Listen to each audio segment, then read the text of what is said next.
Hi, good morning, good afternoon, good evening, everybody. We are alumni from over 30 countries registered for this webinar.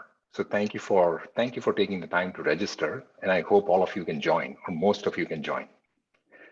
A word about TMT and then some housekeeping, and then we'll jump into the event. INSEAD Technology Media and Telecommunications Club is one of the 8 global clubs at INSEAD. And we have 3 members in the core team. Ronnie Roller, who's in Netherlands, Tapas Kuila in Cambodia, and I'm in France. Okay. So what do we do? Our goal is to really learn and to share how tech is changing the way we work, we live, we learn, and we play. That's the idea. And we are hoping to get interesting content across to you and grow the community. We are one of the larger communities by alumni interest already, and hopefully over the next few months, this is going to grow. As far as today is concerned, we've attracted a fairly large representation from the INSEAD Directors Network, thanks to the work that we've done with Helen Pitcher, president of the IDN Club, and Liselott Engstrom, also on the IDN Exco. And thanks to Chandra and Mike for sharing the word with the Healthcare Alumni, which is another global club, and to the National Association office bearers who also spread the word via emails. A bit of housekeeping. Some of you have sent us questions which we have submitted to Amir. And the Zoom Q&A and the chat is on. So please don't hesitate. If you haven't shared the questions, please don't hesitate to put the questions in the Q&A section, and we'll queue them up as we go along. Okay, great. With that, let's just jump right in. Security impacts all of us. Right? It's irrespective of where we live, what industry we work in, and what size of company we work for. And if you've seen in the past, since early 2020, there's not a day that's gone by where one hasn't heard of some vulnerability or some breach incident somewhere in the world. What's of concern is that the pace and the ingenious ways in which these breaches are happening. And security is a complex question. So what we've tried to do, or what we want to try and do over here, is to bring interesting explore this as a journey together. And we've planned for multiple events where we'll explore various facets of security and how things are evolving. Because this is an evolving landscape and it's evolving very fast. And there is obviously a regulatory, a reputational, and a material aspect to this that is undeniable. And at times, it's extremely significant. So a caveat here, we are volunteers, right? Ours is to learn and to share and to refine based on your feedback and to learn again and to share again. So we are not here to proselytize about anything in particular. With that said, the first topic that we have chosen is to understand how are these attacks happening? What are bad actors doing and how are they getting into our resources? And for that, we've invited Amir Ofek, INSEAD alumni, and the CEO of Axonius to join us. Axonius recently made the Forbes 100 cloud list. And a word about Amir, during the preparatory phase, after a few exchanges, Amir very casually mentioned that he was a captain in the Unit 8200 of the Israeli Defense Forces. If you don't know if you've never heard that term before, it's like the Israel's equivalent of the US NSA. Amir will say it's obviously much better, and we'll take his word for it. So we've got an exceptional speaker today who has probably seen very interesting things as they happen. And because we are amongst friends and INSEAD alumni, he's probably going to share a lot of that with us today, right? Welcome, Amir. Thank you for taking the time to be with us. And Shana Tova to you and your family. Happy New Year. Thanks. May it bring peace to you and yours. Thanks a lot, Vikas. Thanks for the warm welcome. So really great to be here. And as much as it is kind of one directional, let's try to keep this as lively as possible. So please do share your questions. I did get all of the questions that you sent beforehand, and I'll try to answer most of them. But also as we go along, please raise your hands if you have a question. Let's try to keep this as much as a kind of bi-directional as possible. So let me just start by sharing my screen.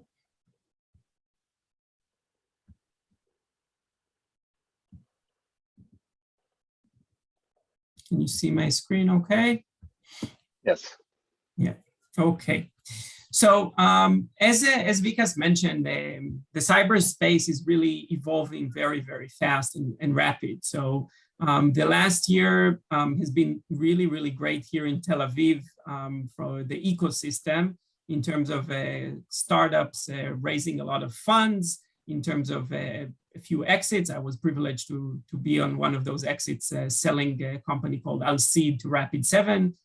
That was the first acquisition of them here in Israel. A lot of unicorns, one of them Axonius, recently one of the largest IPOs in the cyberspace of a company called Sentinel-1. So this has been really, COVID has done very good, I would say, to the cyber ecosystem. And part of that is because we've seen during the last year also quite a big raise in terms of increase in terms of the type of attacks and amount of attacks on organizations. So hackers, I think, have leveraged the COVID phenomena of companies moving to the cloud, of more people working from home. A lot of things that are playing in the advantage of a threat actor or hacker, whether it is a nation state adversary, or whether it is just a script kid sitting out of Ukraine, Brazil, Israel, or wherever. One of the interesting things that we'll cover is a few of the recent attacks and the trends that we see. Then I'll speak a bit about the evolution of the attack surface as we see it recently. And I'll wrap up with how I kind of see the cybersecurity landscape, and then I'll answer the questions that you have raised. So let's start here. As I mentioned, 2020 was really, I would say, a year where we have seen very different dynamic than in the past of the type of attacks. And here you can see a recent study done by SonicWall that shows, I think, this picture very well. So if in the past, most of the attacks that the companies have experienced were malware attacks, and that's kind of where you have your firewalls and your EDRs that are kind of defending against those type of attacks, those have been actually on the decrease. And what has really increased during the last year has been ransomware attacks. So I'm sure a lot of you have heard on the news about ransomware and about the impact that it has to organization in terms of kind of the extortion of meaningful funds that the companies need to pay. I've just heard that in Israel, over the last year, there were payments over 100 million of US dollars, which is huge in Israeli terms. We've never seen something that is even close to that amount. And you can see that there's been much more ransomware attacks, and hackers have seen that as a really kind of a good way to monetize their financial motivations and also other motivations. We also see increase on IoT attacks, and I'll speak about that later. But let's start with ransomware. You've probably heard that buzzword quite a lot. So in general, what is ransomware? Ransomware is when a threat actor is basically getting a stronghold of sensitive data that the organization has, and then asks to pay for it in order to release it. The threat actor usually encrypts that data, and the only way to unencrypt it and to get it back is to get the key from that threat actor is to pay the funds that they request for. And again, as I mentioned, if in the past we've seen kind of average, this is a figure from 2018, average of attacks, of such ransomware attacks resulted in $5,000, $10,000.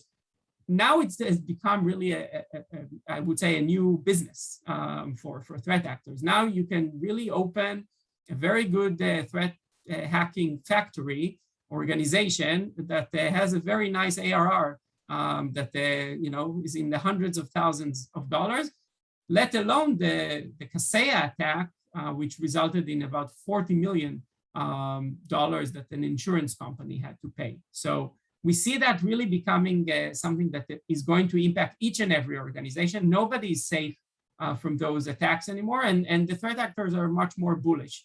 They're much more bullish in such a way that they've even improved their mechanism of doing what is called today in the market double extortion or triple extortion. Double extortion is when a threat actor is actually getting a stronghold of your data, but doesn't just tell you, pay me $1 million and I'll release it, but also threatens that they will publish this private information out in the public. Here in Israel, for example, we had an insurance company that went out of business practically because some of the company information leaked. But in their case, they even went further and went to triple extortion, which means they went and actually publicized information of their customers, of all of their insurers, of all of their vendors. So I don't think you want to be in that situation where it's not any longer just your personal data, like your organizational personal data that is out there, but also all of a sudden customer data that is out there, or your vendors' data that are not even aware of the fact that they are becoming a target. And that's kind of what let I guess, threat actors raise their prices.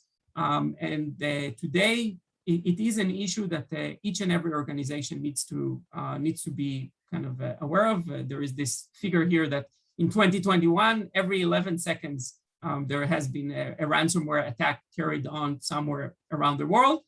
And the other aspect is that those attacks are no longer just a quick solution that an organization can put in place, and they're becoming a bit more complicated in such that it's much much more impactful also to the business in terms of downtime of your IT systems, downtime of your storage data, downtime of other aspects, again, average of 21 days, and that's already meaningful. So if we look at the kind of one of the common attacks to kind of bring some flavor into this, it was the Kaseya attack. Kaseya is a company actually dealing with some aspects of cybersecurity itself. What they do is they're an American company that delivers vulnerability patching.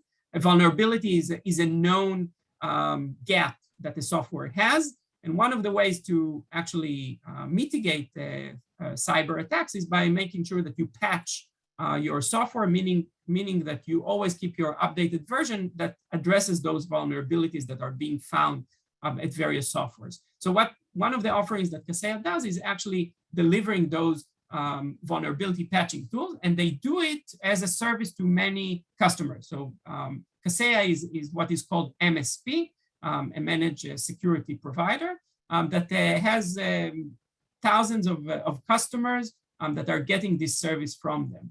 And what happened during the 4th of July weekend, again, it's not coincidence that the threat actors are picking weekends and holidays in order to carry their attacks. They actually got the hold on the Kaseya platform. They leveraged the Kaseya platform and put in their tool, their malicious tool, in order to get into sensitive data that Kaseya's customers had. They managed to access over 1,000 organizations globally and basically confined their data, some of sensitive data, and released out a note saying, we got your database. If you want to release it, you need to buy from us the encryption key. They even went beyond that and offered an encryption key for all of the infected organizations and all infected machines at a very symbolic price of $70 million out in the dark web. It was quite a massive attack carried by Russian threat actors. a known group called Reveal. Reveal is affiliated with the Russian government, but it's not the Russian government organization. It's threat actors. Some of them maybe are ex-KGB. Some of them are maybe outsourcers, let's say, of the Russian authorities. And some of them are just freelancers, hackers. There's a lot of those in the former Soviet Union and also in Russia. And they created a group that constantly carries on those attacks. This one was their most bullish one to date. And as you can see, it resulted in quite significant impact. Now, Kaseya was trying to handle it. It was quite complex for them, given the fact that it was a hack into their platform, and it had a repercussion in a lot of organizations. They had to put all of their service for downtime, I think for about 24 hours, in order just to make sure that it doesn't expand to additional organizations. And at the end of the day, again, we don't know to what extent they managed to really recover all of that confined data or not, and to what extent companies actually paid for the hackers. But the common understanding is that it was around $40 million and some more that was actually paid out for Reveal in order to get back the information and get back the access to the databases that they encrypted. There is a clip here that I will not show now, but of the Kaseya CEO trying to actually explain. I don't think any one of us wants to be in his position, whether we are board members or CEOs. It's not the situation you want to be in.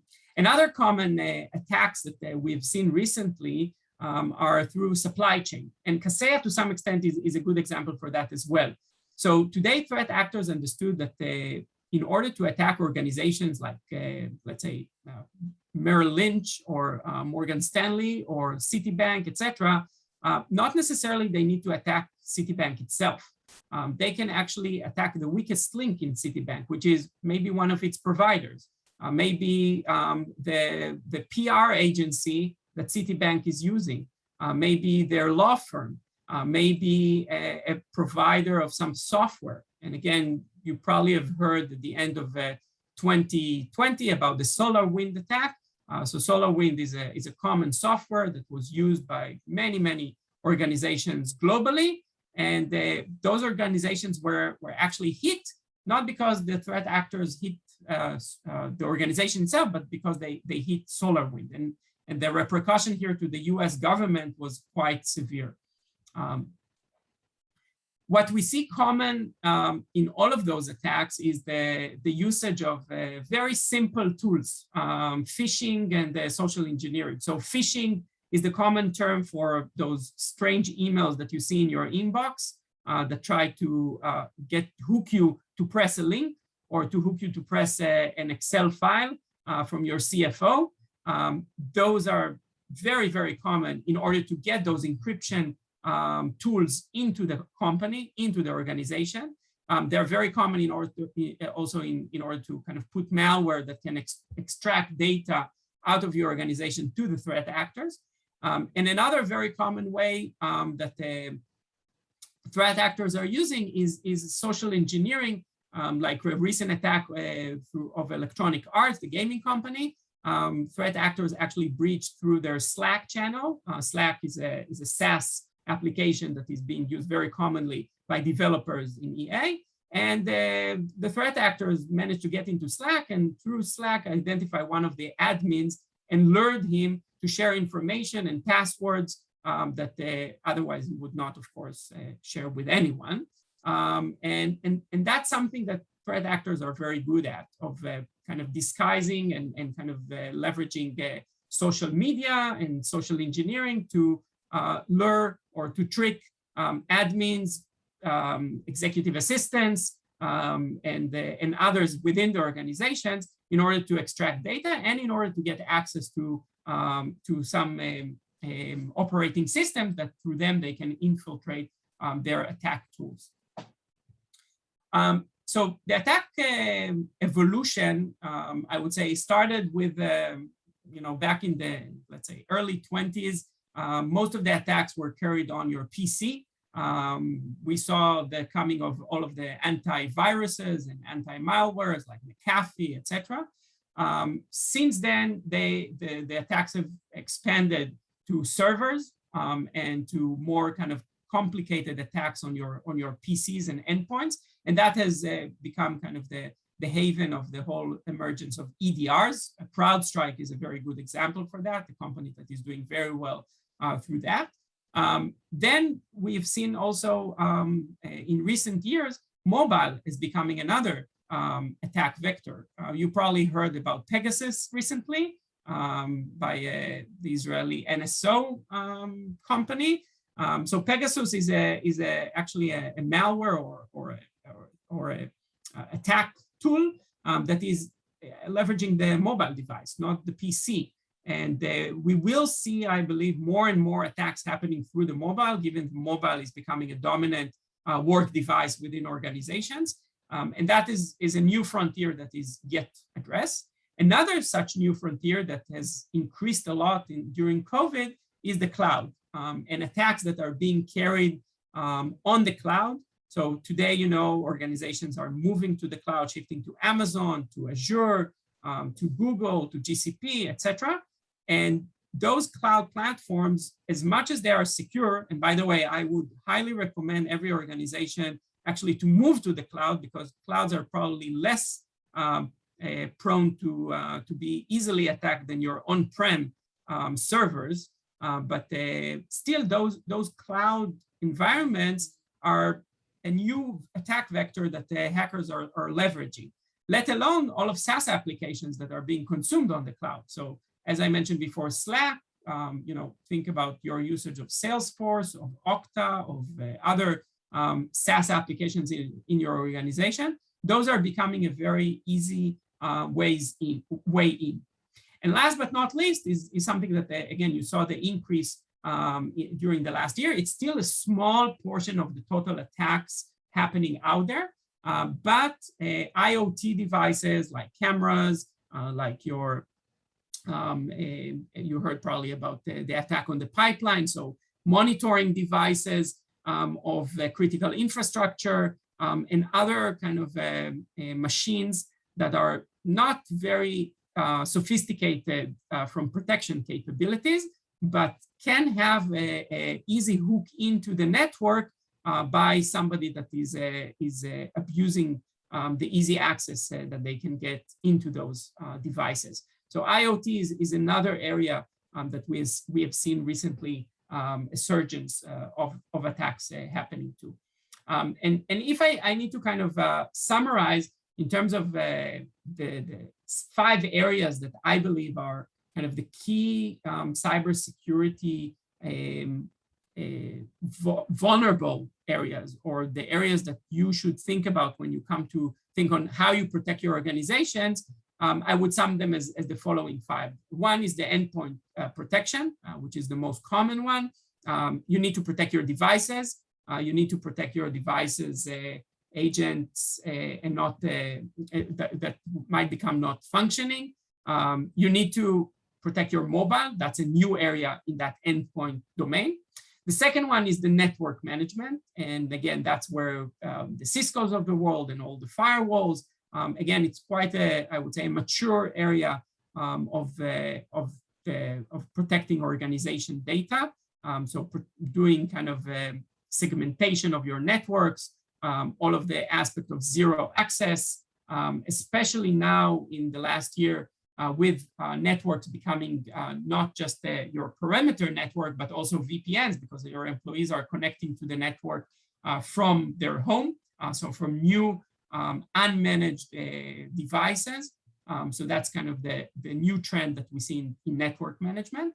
Configuration management, which is more of a, I would say, a compliance aspect.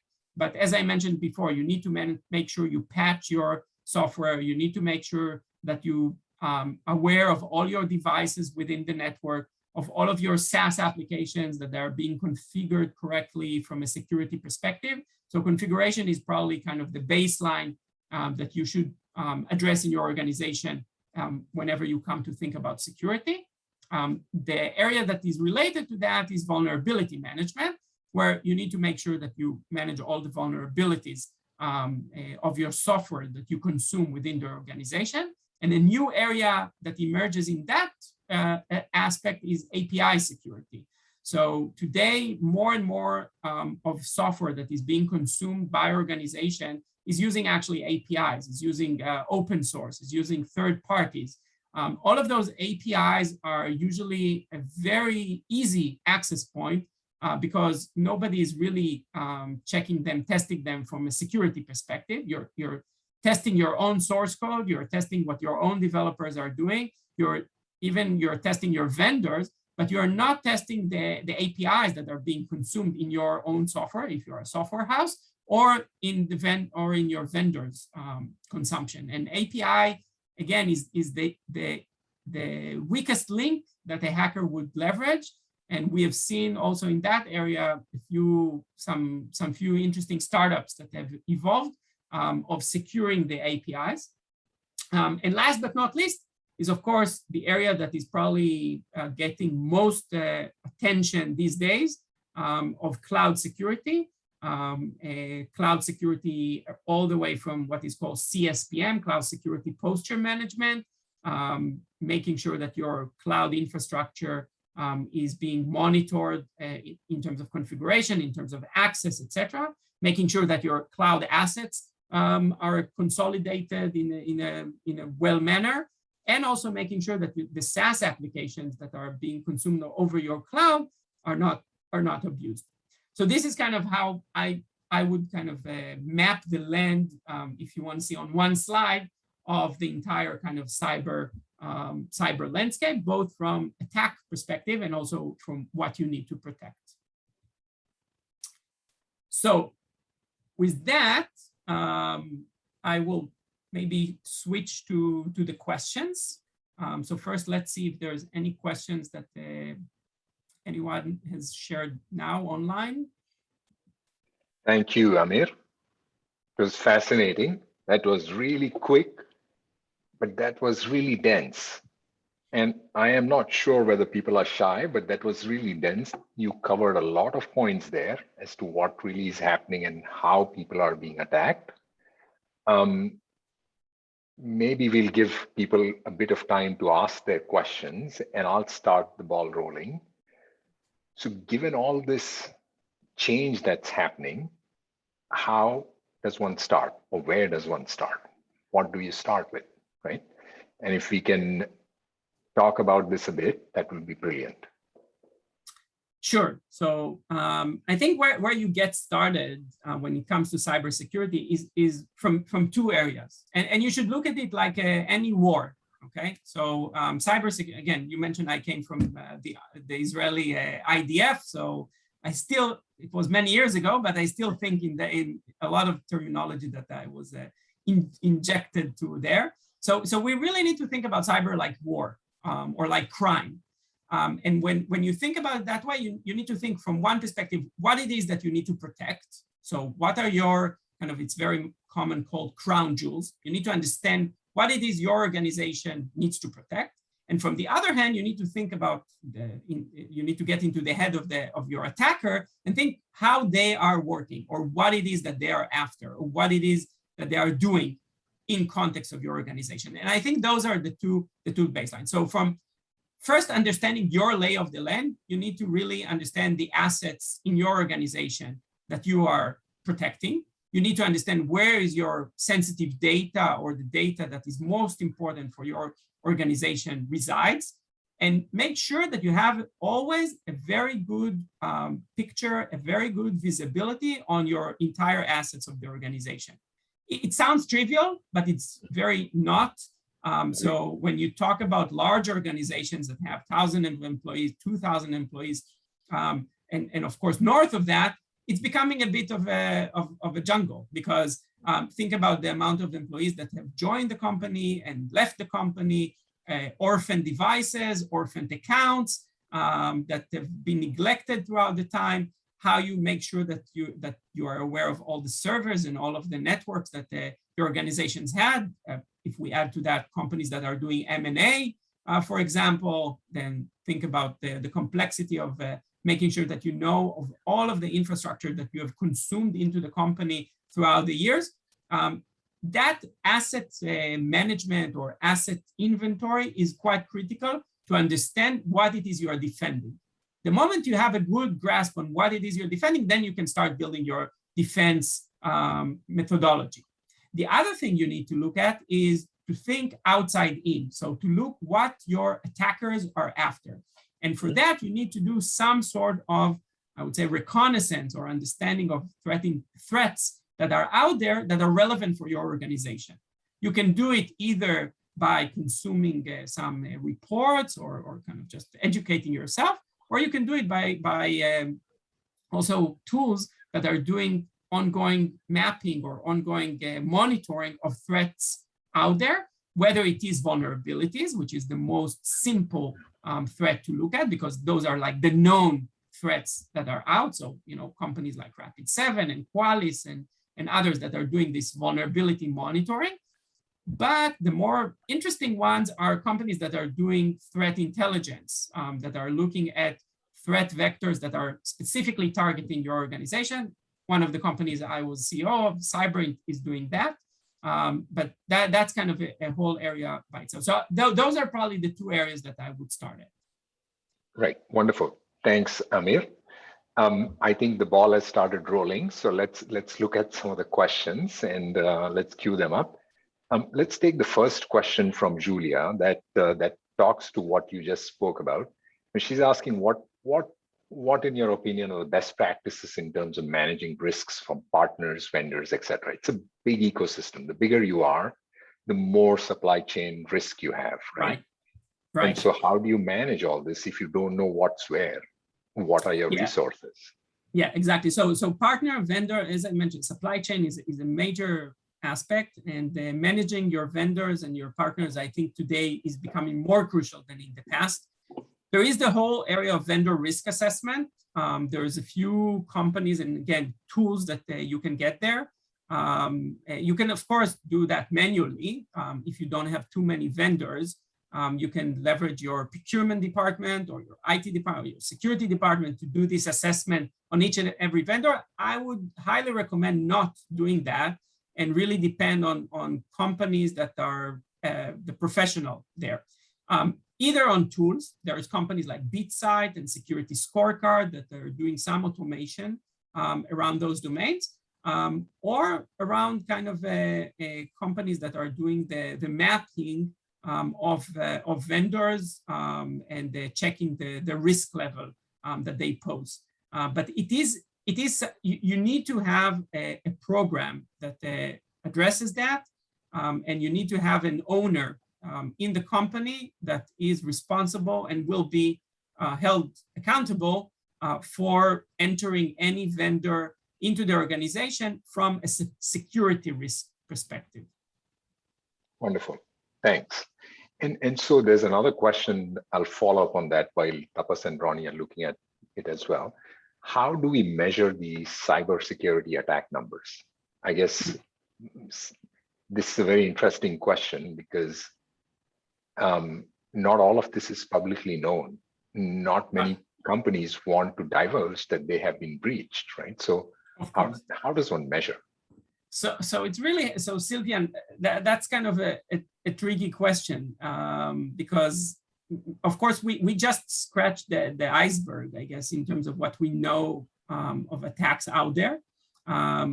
There is the ability really to know about attacks through monitoring where threat actors actually exchange information. So a lot of companies and governments are monitoring the dark web. You probably heard about that term. The dark web, and nowadays we also refer to the deep web, which is like the areas within the dark web that are hard to get access to. And over there, you can actually see a lot of information about threat actors bragging about attacks that they have done that maybe have not even gone publicly. But yeah, it's very hard to measure or to give kind of a precise number of the type of attacks. I would probably say, and again, that's just my hunch, that we know probably about 20 to 30% only of the total amount of attacks out there. So when you see the figures, of like amount of dollars that are being spent for ransomware, you should multiply them quite a lot. Understood. Understood. So there's another question. What, according to you, are the few cyber KPIs boards should monitor? It's a very interesting question as well. And I guess they're looking at some other things. Yeah, so let's touch a bit on the board perspective. There has been also some questions prior to the session that were sent regarding the board. So for example, in 2021, what is the most effective way board to drive and steer cybersecurity with a view of maintaining a permanent focus of the corporate challenges? What are the risks to directors? What a non-executive board should do regarding cybersecurity, and what can board members do in order to support management to protect the organization on the cybersecurity topic. So I'll take it from a personal perspective. I was actually a board member on a NASDAQ traded company called Gilat, and being a cyber, savvy person on the board, I must say I was in the minority. Most of the board, from their perspective, cyber, before I joined the board, cyber was never discussed even on the board of that company. One of the things that was very hard to kind of bring is actually explain the company that was never hacked before, that it is a risk that needs to be managed. So first and foremost, I think as a board member, you should need to, you need to regard cyber as another risk of the organization. Same as you manage HR risks, same as you manage financial risks, same as you manage competitive risks. Cyber must be a risk that is managed by the board, that is being addressed by the board. Now, to some companies, cyber could be a very low risk. If the company, for some reason, is in Antarctica, has zero communication with the world, and is an unknown brand that doesn't want to be, I don't know, affiliated with anybody, probably that type of, I don't know, research company in Antarctica doesn't have any cybersecurity risk. However, any other company that has some connection to the world, whether it's through your vendors, whether it is your customers, let alone if you are on the board of a company of a known brand that has something to lose from somebody bad-mouthing it, or somebody trying to just even just brag about the fact that they managed to attack you, okay, to breach you. Let alone if you are a financial organization or a healthcare organization, which we have seen in 2021 being quite massively addressed, that has sensitive data or financial data that is already becoming a monetary capability for a threat actor. Then cyber is a very high risk to your organization. And as a board member, the very first thing I would do is ask management to give an assessment of the cybersecurity risk of the organization and put in place a cybersecurity program. Now, most companies, what they would do is they would piggyback on EY or Deloitte auditing and say, okay, we'll let them and give us some kind of additional 5 pages report on our cybersecurity. I think that's a very bad decision to do as a board member. I would highly advise a board member to hire cyber expert assessment companies, and there's a lot of those. I will not give. I will not pick one or the other. It doesn't really matter, as long as you have those assessments done not only once a year, but at least twice a year.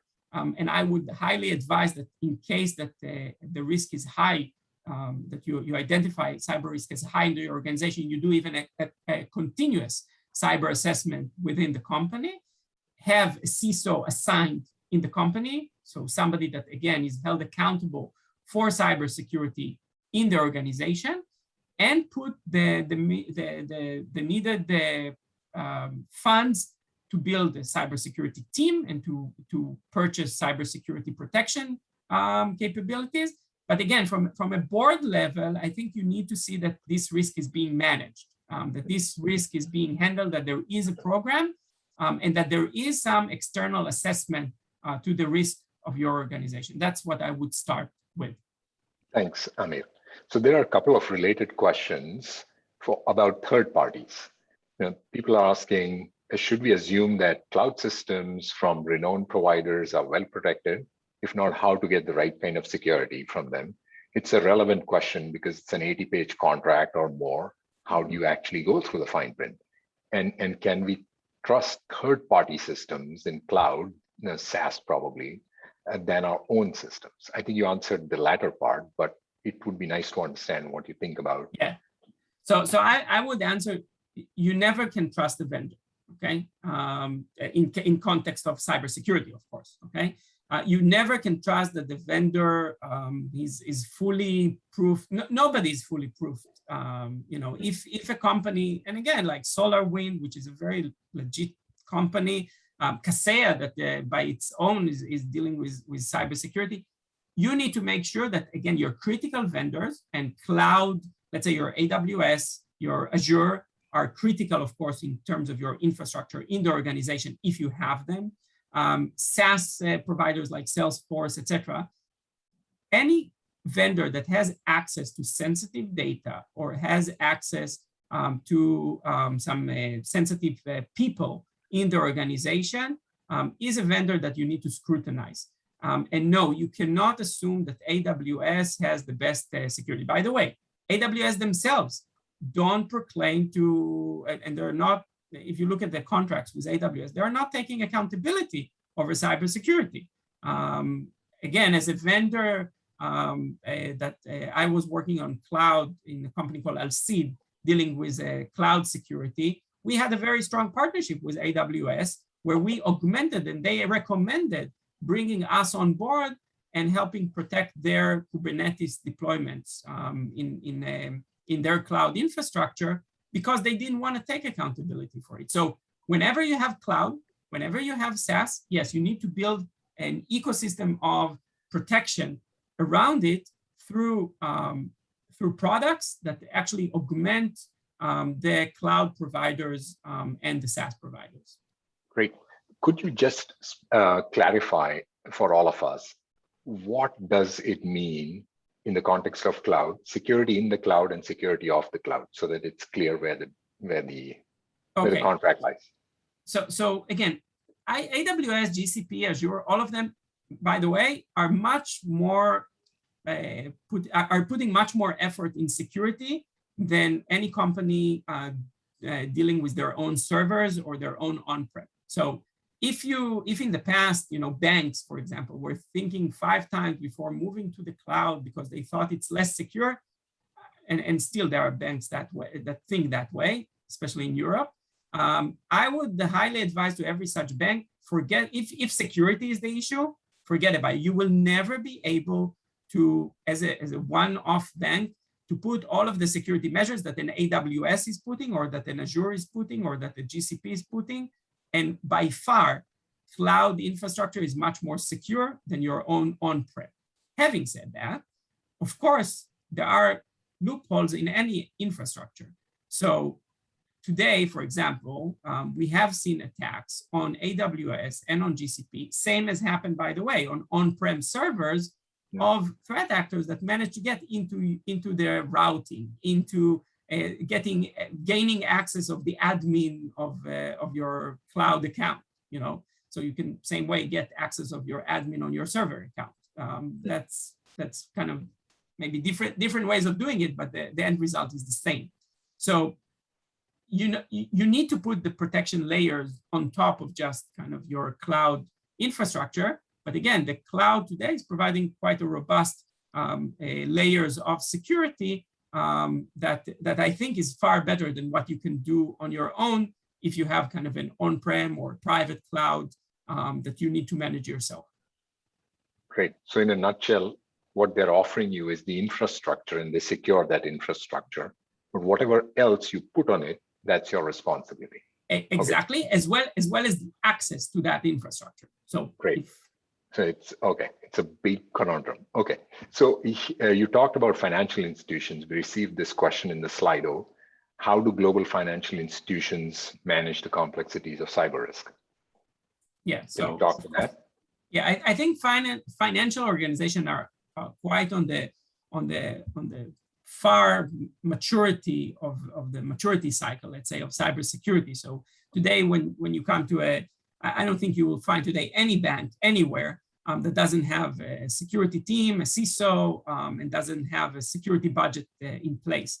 Of course, for banks, it's very complex ordeal to deal with cybersecurity, given the fact that they're, banks, by being banks, they are protecting monetary, they're protecting PII data of their clients.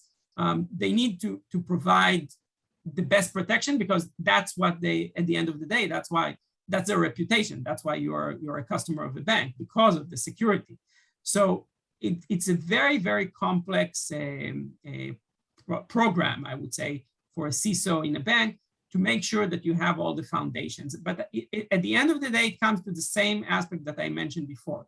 Banks need to understand all of the assets that they secure. So they need to have a good grasp of what are the assets within their organization, what are all of their devices, what are the devices employees are using, what are the servers within the bank, what are the potential applications that are being used by the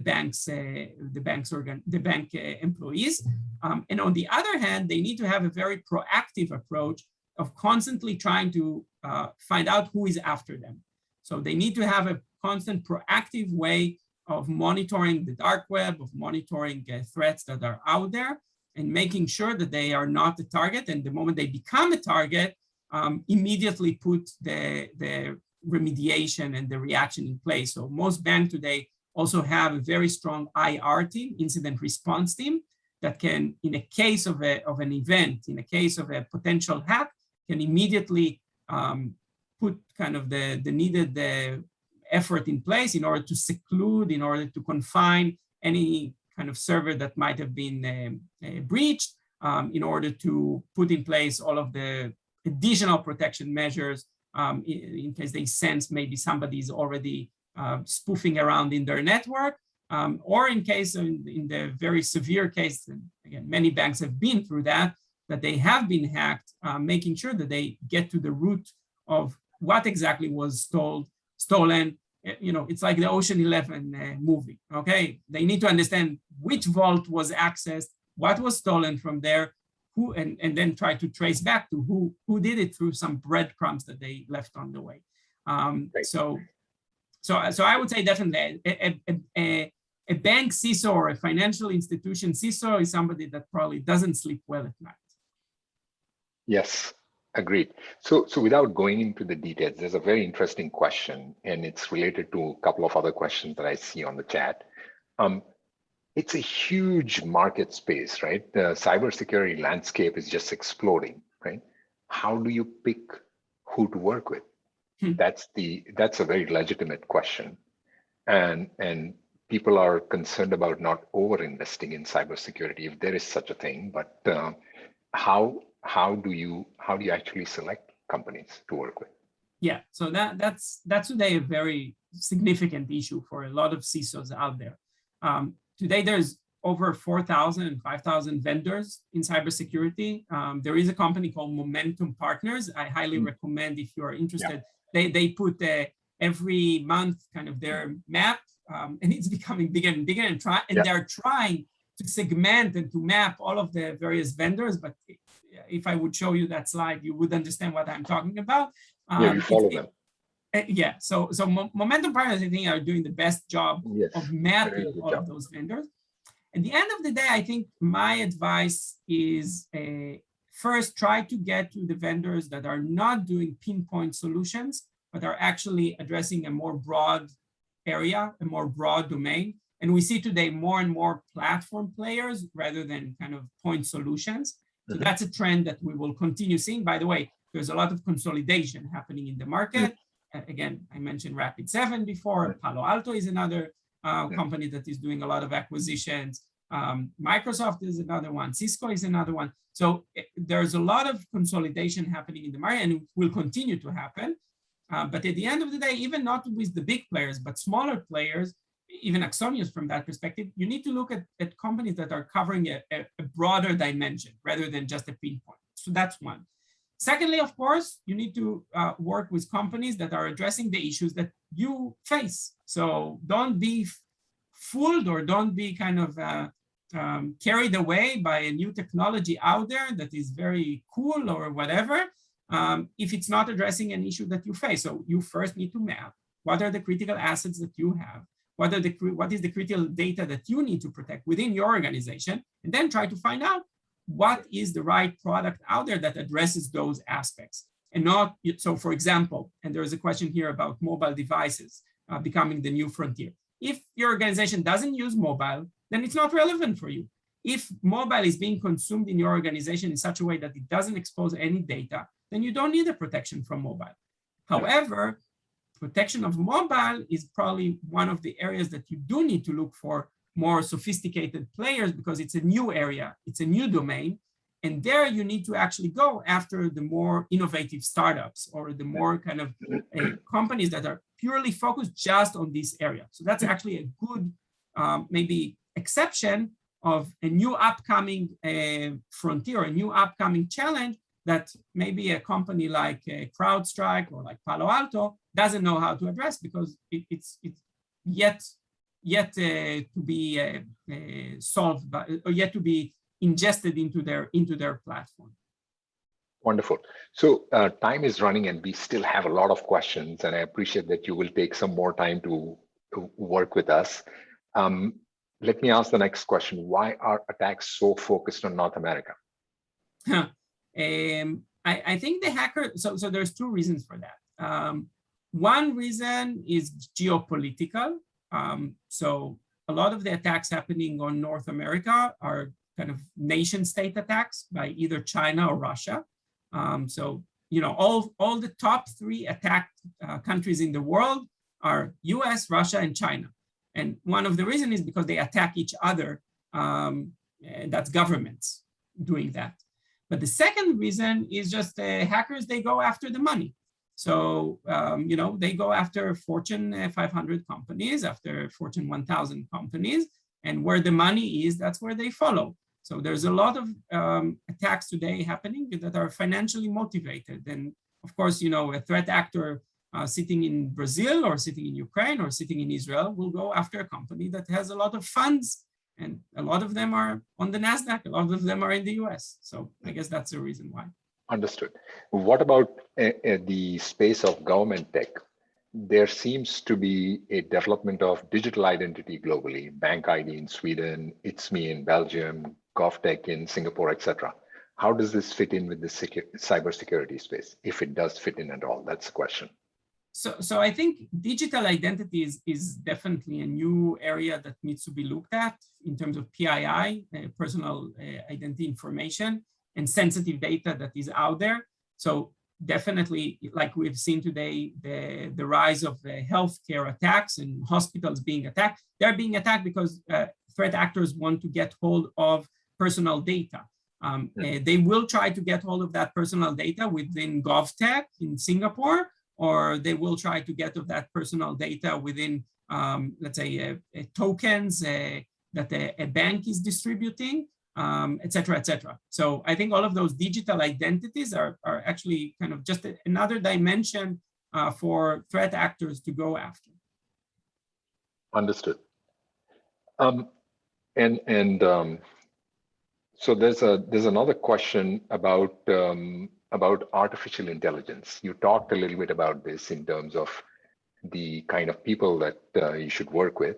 What kind of artificial intelligence solutions could check if there's malicious behavior?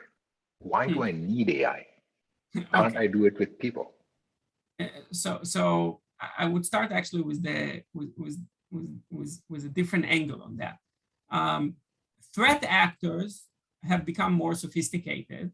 And in the last Cyber Week that was held in Israel, that was actually one of the key topics that was very much kind of raised by various people, of threat actors using themselves AI in order to distribute their tools, in order to identify where is the weak spots or kind of where is the weak behavior that they detect in organizations. So think about it. A threat actor wants to attack now Citibank. Sorry for picking, if there's somebody in the audience about Citibank, sorry about picking on Citibank, but a threat actor wants to attack now Citibank. They actually apply AI tools that are monitoring the network usage of Citibank.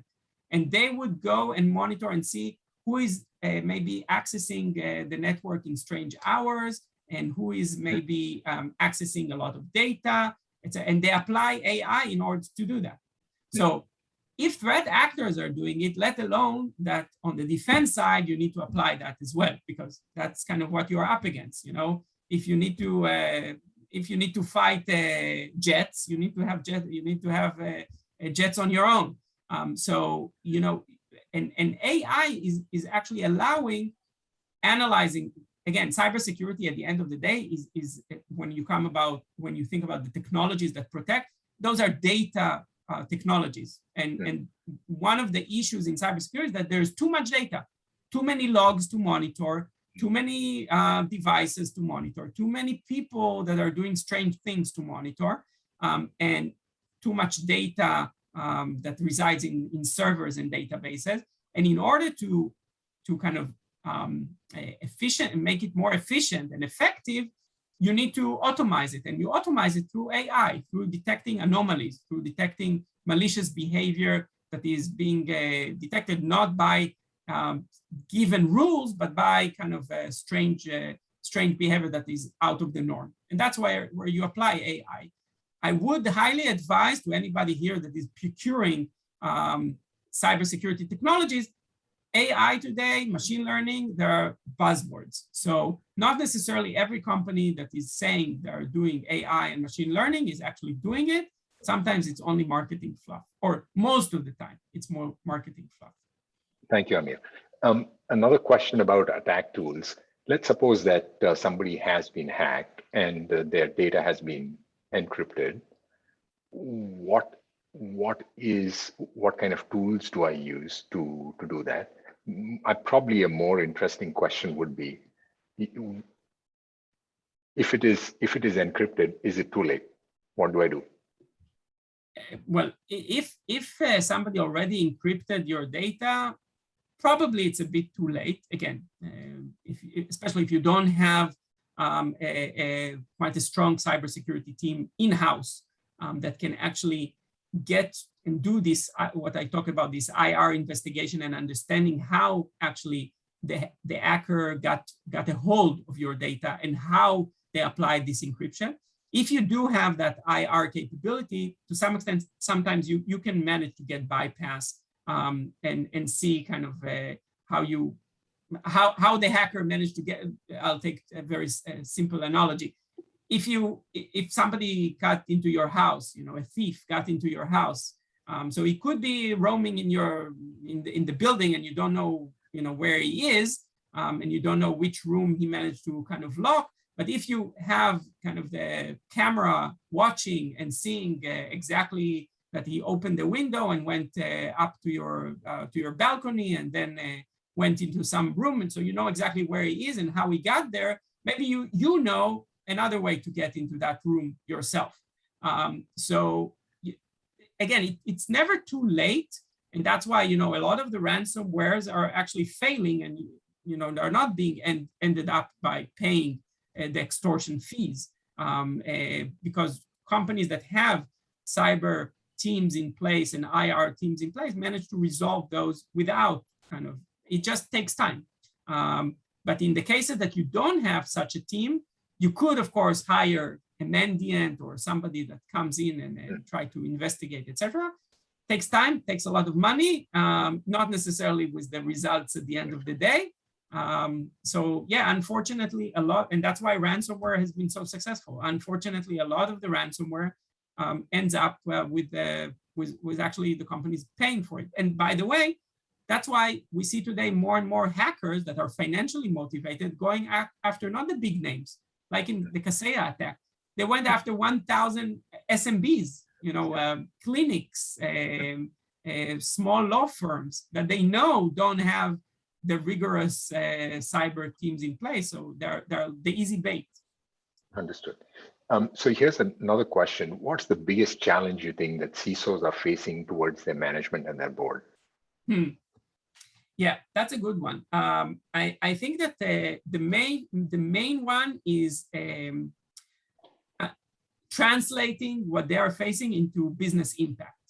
So the problem with a lot of CISOs today in the market is that most of the typical CISO, I think today it's changing, but let's say 5 years ago, 4 years ago, the typical CISO was an IT engineer that used to be an IT manager, and all of a sudden now needs to deal with security. What he knows is how to manage IT, and he knows how to manage IT budget, etc. And the moment he needs to talk about business, is just going basically. He doesn't know how to converse in that discussion. He doesn't know how to converse in the discussion of risk and how to measure risk and how to explain to the board the potential business impact of a potential breach, or why a specific kind of mean is needed in order to reduce a risk or in order to reduce a business impact. And I think that's kind of the main challenge that CISOs face today. They need to change their lingo. They need to change their entire mindset when they come to speak to the board, not only the board, by the way, also to executive management. They need to change that in order to speak in a language that is not kind of IT and not kind of budget oriented, but is more business impact and risk oriented. And that's kind of a shift that some CISOs are doing very nicely, but most of the CISOs are still challenged with. Thank you, Amir. Maybe the last two questions now, and then we'll try and wrap up. It's going on the hour. So could you talk to us about digital resilience? What does that mean from your perspective? Yeah, well, most of the companies today are moving digital. So if we talk about kind of digital transformation, I spoke about the cloud before. Today, I don't think there's any company out there, again, unless you're maybe a critical infrastructure, even then, no, that you're not becoming a digital organization. And in order to create digital resilience, I would come back to the 2 points I mentioned. You need to know what are your digital assets. So you need to know which are the applications that you are using, which are the cloud assets that you are using, which are the digital access points, the new digital access points that are being addressed into the organization, new websites and new apps maybe that are kind of self-service apps, etc. And the resilience aspect of it is really putting the protection in the weak spots that have the access to the most important digital data in the organization. That's one. And secondly, you need to also have a very good proactive approach of monitoring all of the digital threats that are out there. So for example, if you're a bank, you're moving digital, you need to know about tokens or credit cards that have been leaked into the dark web. If you're, again, a healthcare organization, you need to know whether there is a kind of passwords, that the password of employees that have been leaked outside of your organization and are being traded now in the dark web, et cetera, et cetera. Good, thank you. And the last question is probably a more philosophical one. Will we be ever safe against cyber criminals? I think the question is here: are we ever going to solve crime? So I would maybe end with an anecdote. So if we think about it, and it ties also to this digital revolution. So 19th century, in order to hack into a factory, okay, in England, what would you need to do? You would probably need to go into the factory and burn the house down, or go with a hammer and break into the back door, or it was quite a challenge. Today, in order to hack into Lloyd's in the UK, or to anybody else, you can be a 16-year-old, a 14-year-old sitting out in your, out in your room, your bedroom, and hack into some very, very sensitive data and cause much more damage than a fire to your to the organization. And therefore, I think cybercrime is here to stay. Everybody understands that. That's the reason we see, of course, such a big hype in terms of valuations of cybersecurity companies. That's why we see a big hype in terms of the market cap of companies dealing with cyber on the NASDAQ, etc. It's here to stay. And unfortunately, I think it's becoming the easier crime way for criminals than any other crime before. And I think that's why it's a big challenge for governments and of course for organizations to make sure that we put all of the necessary measures in order to deal with all of those bad guys that are becoming more and more by the day. Thank you, Amir. I think that's a wrap. Could we share the presentation with the attendees? Is that okay with you? Yes, that's okay. No problem. And Amir's contact is exactly on the slides and on the screen. So please feel free to contact him. Just a couple of minutes so that we can talk about our next event that's coming up that may interest you. What we've heard today really makes us think that the bigger you are and the more connections you have, the more you have to protect. And you have to really plan and think about what are the assets that I'm going to protect and how to put a layered, structured security program in place, right? And that begs the question, how do you anticipate, how do you plan, how do you recover from attacks?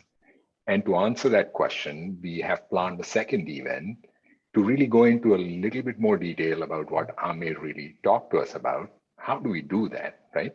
I think in the chat window, Tapas will probably send you a link for this second event. Maybe I'll share my screen and 1 second. I'll stop share. Yeah. And sorry. This is our second event. It's live now, and it's on the 29th of September. Please feel free to register. And if you want to reach us, the easiest way to do that is to drop us a mail on tmtnetwork@insead.edu, or just join the group, and it will be an easier thing to communicate with all of you, right? Yep, so do mark your calendars, 29th of September. It was great to have all of you, and we look forward to continuing the journey with most of you. Take care. Have a great evening. Amir, Happy New Year again. Shana Tova. Thank you very much. It was my pleasure. Bye-bye. And happy